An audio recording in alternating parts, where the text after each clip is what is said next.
खुद पर काम करो, दूसरों को भुला दो। बहुत समय पहले की बात है। गौतम बुद्ध अपने शिष्यों को शिक्षा देने के लिए एक गांव में पहुंचे।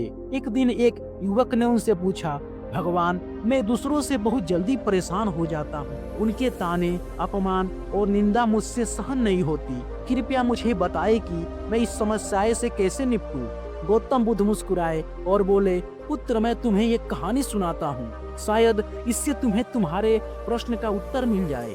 किसी गांव में एक साधु रहते थे। वे अपने धैर्य और ज्ञान के लिए प्रसिद्ध थे। लोग उनकी प्रशंसा करते और उनके पास अपनी समस्याएं लेकर आते। एक दिन गांव में एक युवा लड़का, जो हमेशा दूसरों को परेशान करना और उनका मजाक उड़ाने में लगा रहता था, साधु के पास गया। उसने सोचा, मैं इस साधु को भी परेशान करूंगा और देखूंगा कि क्या ये भी मेरा अपमान सहन कर सकते हैं। वह साधु के पास गया और अपमानजनक बातें करने लगा। उसने साधु के वेशभूषा, उनकी उम्र और उनके विचारों का मजाक उड़ाया, लेकिन साधु शांत बैठे रहे, जैसे उन्होंने कुछ सुना ही ना हो। युवक और अधिक उत्तेजित हो गया। उसने उन्हें और भी कठोर शब्द कहे, लेकिन साधु का धैर्य टूटने का नाम नहीं ले रहा था। अंत में युवक थक गया और बोला, तुम मुझसे कुछ कहते क्यों नहीं?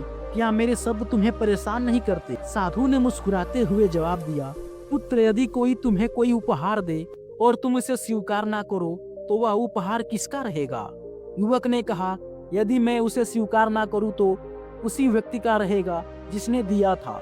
साधु ने कहा, ठीक वैसा ही तुम्हारे शब्दों के साथ है। तुम जो कुछ भी कह रहे हो, मैं उसे स्वीकार नहीं कर रहा, इसलिए ये शब्द तुम्हारे पास ही रहेंगे।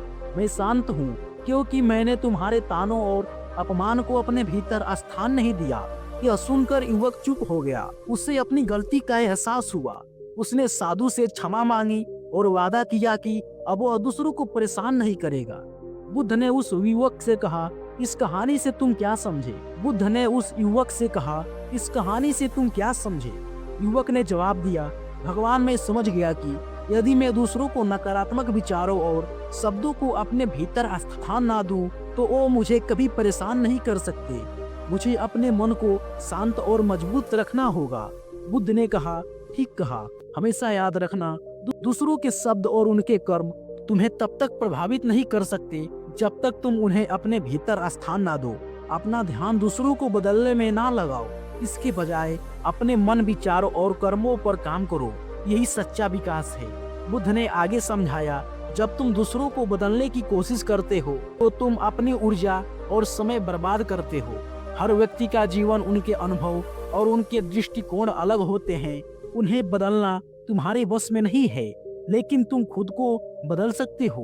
अपने गुणों को निखार सकते हो, अपनी कमजोरियों को दूर कर सकते हो। युवक ने बुद्ध की शिक्षाओं को अपने जीवन में अपनाने का निश्चय किया। उसने दूसरों की आलोचना और नकारात्मक पर ध्यान देना बंद कर दिया और खुद को सुधारने में लग गया। धीरे धीरे वह एक शांत और संतुलित व्यक्ति बन गया। इस कहानी से हमें यही सीखने को मिलता है कि दूसरों को बदलने की कोशिश करने के बजाय हमें खुद पर काम करना चाहिए। दूसरों के विचार और कर्म हमारे नियंत्रण में नहीं है, लेकिन हमारा खुद का दृष्टिकोण और हमारे कर्म की पूरी तरह से हमारे हाथ में है। दूसरों को भूल जाओ और खुद पर काम करो। मतलब यह नहीं कि हम दूसरों की परवाह ना करें। इसका मतलब यह है कि नकारात्मक से प्रभावित हुए बिना अपने आत्म विकास पर केंद्रित करें। यही सच्ची शांति और सफलता की कुंजी है।